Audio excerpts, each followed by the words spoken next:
والصلاة والسلام على أشرف الأنبياء والمرسلين أما بعد أعوذ بالله من الشيطان الرجيم بسم الله الرحمن الرحيم وَلْتَكُمْ مِنْكُمْ أُمَّةٌ يَدْعُونَ إِلَى الْخَيْرِ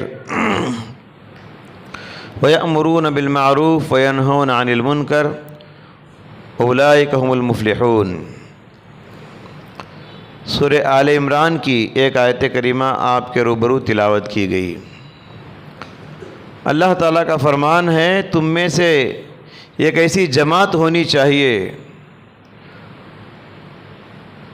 جو لوگوں کو بھلائی کی طرف دعوت دیتی ہو، وَيَأْمُرُونَ بِالْمَعْرُوفِ نیکیوں کی طرف بلاتی ہو، نیکیوں کا حکم دیتی ہو، اور برائیوں سے، برے کاموں سے روکنے والی جماعت موجود ہو، اور یہی جماعت کامیاب ہونے والی ہے۔ حضرات، یہ آیت ہم کو پیغام دے رہی ہے کہ دعوت و تبلیغ کا کام ہم میں سے ہر ایک کو اپنی اپنی حیثیت کے مطابق کرنی چاہیے۔ جہاں بھی مسلم آبادی ہو وہاں کچھ افراد اٹھ کھڑے ہونا چاہیے بھلائی کا حکم دینے کے لیے اور برائی سے روکنے کے لیے۔ اور یہ سوچ بالکل غلط ہے، میں نیک بن جاؤں کافی ہے، میں نمازی بن جاؤں کافی ہے، میں جنتی بن جاؤں کافی ہے۔ یہ صرف آدھی ذمہ داری ہے کہ میں نیک بن گیا تو آدھی ذمہ داری ہے، اور دوسروں کو نیک بنانا، دوسروں کو ایک اللہ کی طرف بلانا، یہ باقی آدھی ذمہ داری ہم سب پر عائد ہوتی ہے۔ اس کو دعوت کا کام یا اصلاح کا کام کہتے ہیں۔ ہر شخص اپنی حیثیت کے مطابق، آپ جیسے ہو سکے آپ سے، آپ نماز کے لیے مسجد کو آ رہے ہیں، فجر کی نماز کے لیے، آپ کی بیوی سو رہی ہے، اٹھا کے آئیے، یہ بھلائی کا حکم ہے۔ آپ بچے سو رہے ہیں، اٹھائیے نماز کے لیے، یہ بھلائی کا حکم ہے۔ آپ نماز کو آ رہے ہیں، آپ کے دوست آپ کے ساتھ ہیں، ان کو بلا کے ساتھ لے کر آئیے۔ بھلائی کا حکم دینا، برائی سے روکنا، یہ کوئی بڑا کام نہیں ہے، یہ آسان ہے۔ اپنی اپنی حیثیت کے مطابق ہر ایک کو اس فریضے کو انجام دینا چاہیے۔ امت محمدیہ کی یہی خصوصیت ہے کہ اللہ تعالیٰ نے اس کو خیر امت کہا ہے۔ کنتم خیر امت اخرجت للناس، تم بہترین امت ہو۔ بہترین امت کا ٹائٹل اللہ تعالیٰ امت محمدیہ کو دیا ہے۔ کیوں دیا؟ اس کے بعد فرمایا وَيَأْمُرُونَ بِالْمَعْرُوفِ وَيَنْهَوْنَ عَنِ الْمُنْكَرِ، بہترین اسی لیے ہو کہ تم پیدا کیے گئے ہو دوسروں کے لیے، اخرجت للناس، لوگوں کے لیے آئے ہو تم، اپنے لیے نہیں۔ آج ہمارا مشغلہ کیا ہو گیا؟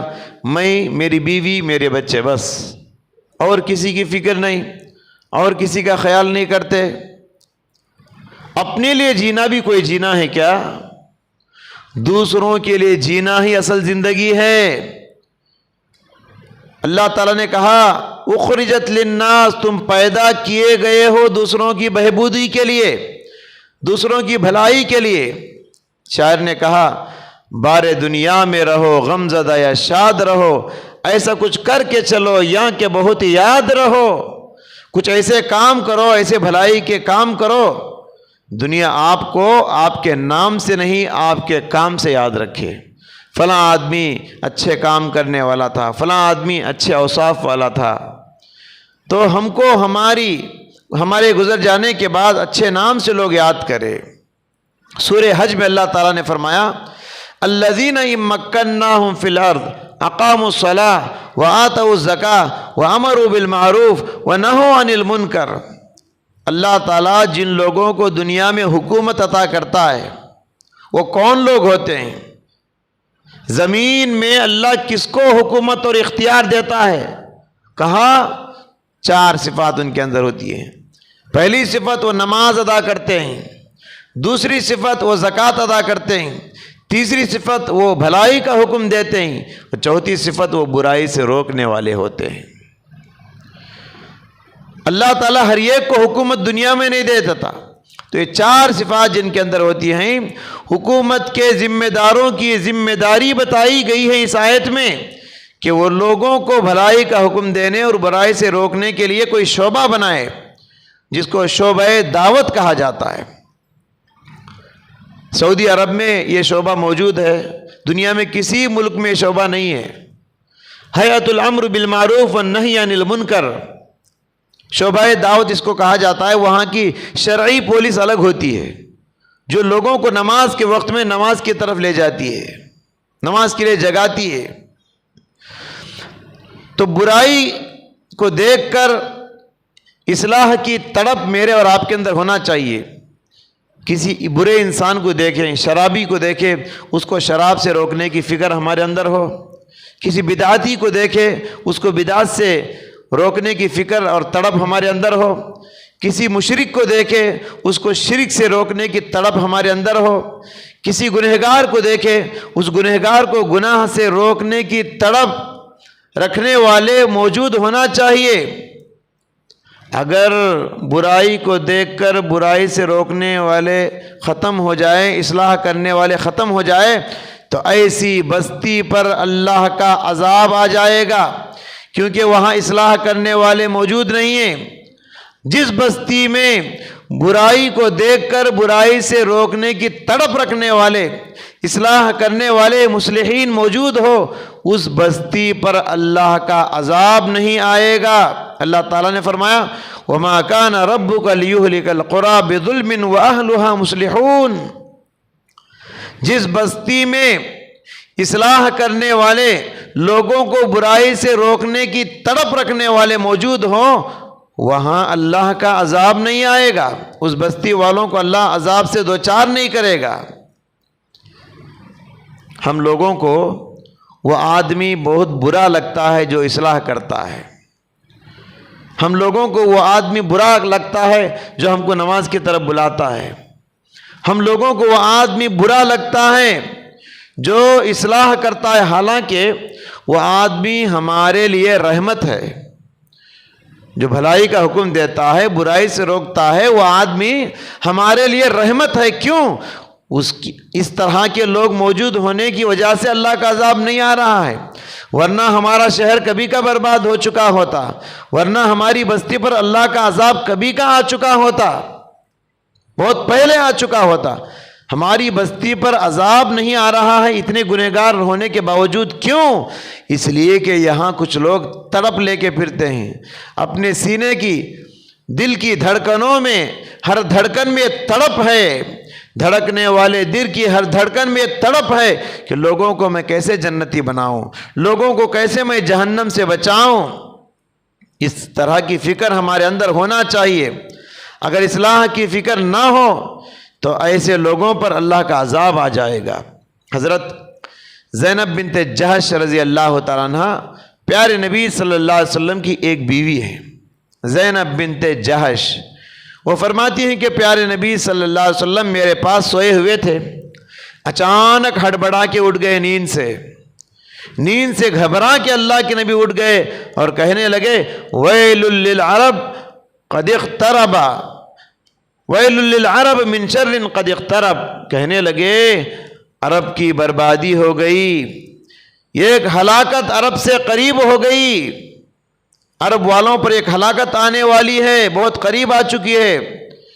نبی خواب دیکھے، اور نبی کی خواب بھی وحی کی ایک قسم ہوتی ہے، نبی کے خواب بھی سچے ہوتے ہیں۔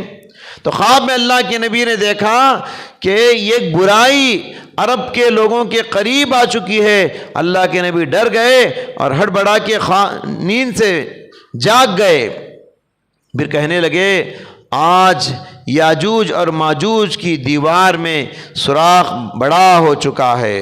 پیارے نبی صلی اللہ علیہ وسلم نے فرمایا۔ زینب رضی اللہ تعالیٰ کہتی ہیں کہ کیا ہمارے درمیان نیک لوگ موجود ہوں، کیا تب بھی اللہ کا عذاب آ جائے گا؟ ہمارے درمیان اللہ والے موجود ہو تو کیا اللہ کے نبی تب بھی ہم پر عذاب اتر جائے گا؟ تو پیارے نبی صلی اللہ علیہ وسلم نے فرمایا کہ ہاں، اذا کثر الخبث، جب گنہگار بستی میں زیادہ ہو جائیں، برائی کرنے والے عام ہو جائے اور اصلاح کی فکر کرنے والے ختم ہو جائے تو ایسی بستی پر اللہ کا عذاب آ جائے گا۔ سنن ترمذی کی ایک روایت ہے، پیارے نبی صلی اللہ علیہ وسلم نے فرمایا والذی نفسی بیدی لتأمرن بالمعروف ولتنہون عن المنکر او لیسلطن اللہ علیکم شرارکم ثم یدعو خیارکم فلا یستجاب لکم۔ فرمایا کہ تم ضرور بھلائی کا حکم دیتے رہو اور ضرور برائی سے روکتے رہو، ورنہ کیا ہوگا؟ اگر اس فریضے کو چھوڑ دو گے تو کیا ہوگا؟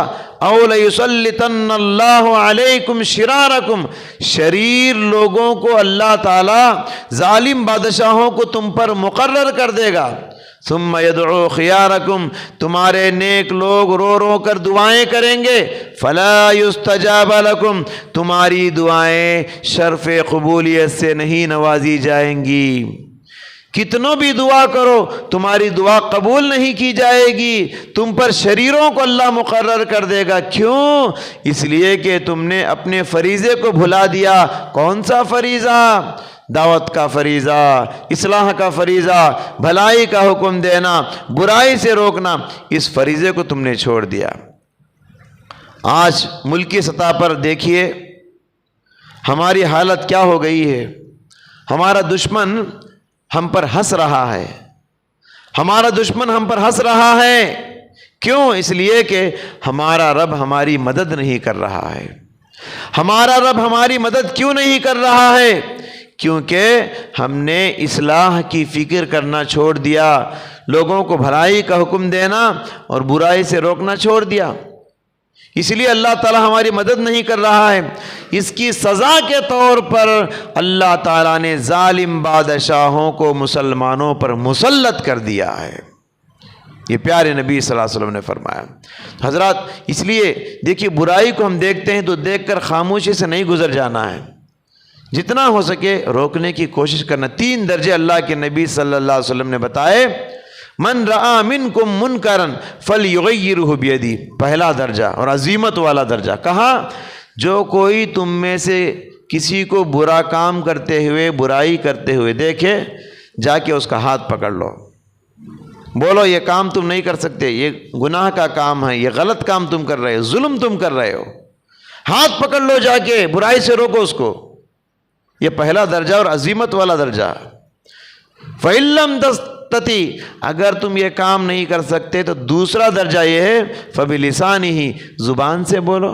ہاتھ نہیں پکڑ سکتے، زبردستی برائی کو روک نہیں سکتے، زبان سے بولو، زبان سے سمجھاؤ اس کو، حکمت سے، پیار سے، نرمی سے سمجھاؤ، بھائی تم یہ کام نہیں کرنا چاہیے، تمہارے لیے لائق نہیں مسلمان ہو کے تم یہ کام کر رہے ہو، تمہارے لیے جائز نہیں ایسا کام کرنا، تو زبان سے روکنا دوسرا درجہ۔ تیسرا درجہ وَإِن لَّمْ تَسْتَطِعْ فَبِقَلْبِهِ، ہاتھ سے روک نہیں سکتے، دل سے روک نہیں سکتے، تو تیسرا درجہ ہے کم سے کم برائی کو، برائی تو جانو دل میں، دل میں یہ سمجھو کہ یہ آدمی بہت غلط کر رہا ہے، بہت غلط کر رہا ہے، دل میں تو برا مانو۔ اگر تمہارے دل میں برائی کو دیکھ کر برائی کو غلط نہیں سمجھ رہے ہیں، سمجھیے کہ آپ کے دل میں ابھی ایمان باقی نہیں رہا۔ برائی کو دیکھ کر ایسے گزر جا رہے، کوئی برائی نہیں ہو رہا ہے، تو سمجھیے کہ آپ کے دل میں ابھی ایمان ختم ہو چکا ہے۔ وَذَلِكَ أَضْعَفُ الْإِيمَانِ، اور تیسرے درجے کو پیارے نبی نے کہا دل میں برا جاننا، یہ ایمان کا سب سے آخری اور سب سے کمزور درجہ کہا۔ برائی کو دیکھ کر آج لوگ ایسے گزر جاتے ہیں کہ گویا کہ برائی نہیں ہو رہی ہے۔ دیکھیے کشتی کی مثال اللہ کے نبی دیے، جو لوگ برائی کو دیکھ کر خاموش رہ جاتے نا، تو جو عذاب برائی کرنے والوں پر آتا ہے وہی عذاب خاموشی سے گزر جانے والے نیک لوگوں پر بھی آ جاتا ہے۔ کشتی کی مثال، کشتی 2 منزلہ کشتی، فرسٹ فلور سیکنڈ فلور، اس کشتی میں پانی کا، پینے کے پانی کا انتظام اوپر کی منزل میں تھا، اب بار بار نیچے والے اوپر کی منزل میں جاتے اور پانی پوچھ کے لے کر آتے، بار بار جاتے۔ انہوں نے سمجھا شاید ہماری وجہ سے اوپر والوں کو ڈسٹرب ہو رہا ہے، بار بار ہم پانی کے لیے، پینے کے پانی کے لیے اوپر جا رہے ہیں، تو انہوں نے سوچا اچھا ہوتا کہ ہم لوگ نیچے کی کشتی میں نیچے سوراخ ڈال دیں گے، کشتی میں نیچے سوراخ ڈال دیں گے، نیچے سے دریا کا پانی آ جائے گا، پانی پی لیں گے۔ اب آپ بتائیے یہ لوگ جو نیچے درجے والے نیچے کشتی کو سوراخ بنا رہے ہیں، یہ اچھا کام کر رہے ہیں یا برا کام کر رہے ہیں؟ برا کام کر رہے ہیں۔ کیوں؟ اس لیے کہ پانی اب آنا شروع ہو جائے گا تو رکے گا نہیں، کشتی ڈوب جائے گی۔ اب اوپر کی منزل والے دیکھ رہے ہیں کہ نیچے کی منزل والے کشتی کو سوراخ ڈال رہے ہیں، اگر وہ یہ سوچ لے ہم تو نہیں ڈال رہے سوراخ، نیچے والے ڈال رہے ہیں، ہم تو اچھے ہیں، ہم کچھ برائی نہیں کر رہے ہیں، نیچے والوں کی برائی کو اگر وہ نہیں روکیں گے، کشتی جب نیچے کی منزل ڈوبے گی تو اوپر والوں کو لے کے ڈوبے گی۔ یہ پیاری مثال پیارے نبی صلی اللہ علیہ وسلم نے دی ان لوگوں کو جو نیک لوگ ہیں، برائی کرنے والوں کو ہاتھ نہیں پکڑتے، برائی کرنے والوں کو برائی سے نہیں روکتے۔ جو بلا برائی کرنے والوں پر آتی ہے وہی وبا، وہی بلا نیک لوگوں پر بھی آ جائے گی اگر وہ اصلاح کی تڑپ نہ رکھے، اصلاح کی فکر نہ کرے۔ تو بہرحال تو آج کے درس کا یہی پیغام ہے کہ امر بالمعروف اور نہی عن المنکر یہ ہم میں سے ہر ایک پر ضروری ہے، صرف علماء پر، بڑے بڑے دعات پر نہیں، وہ تو کریں گے ہی۔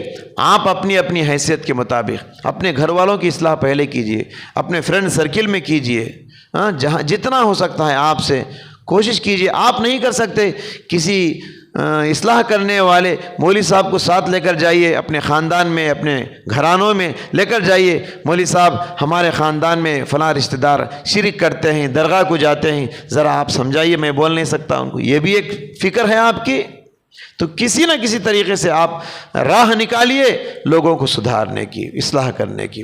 دعا ہے اللہ تعالیٰ سے، اللہ سبحانہ و تعالیٰ ہم سب کو امر بالمعروف اور نہی عن المنکر کے اس فریضے پر عمل کرنے کی توفیق عطا فرمائے۔ آمین وآخر دعوانا الحمدللہ رب العالمین، وصلی اللہ تعالیٰ علی خیر خلقہ محمد وآلہ واصحابہ اجمعین۔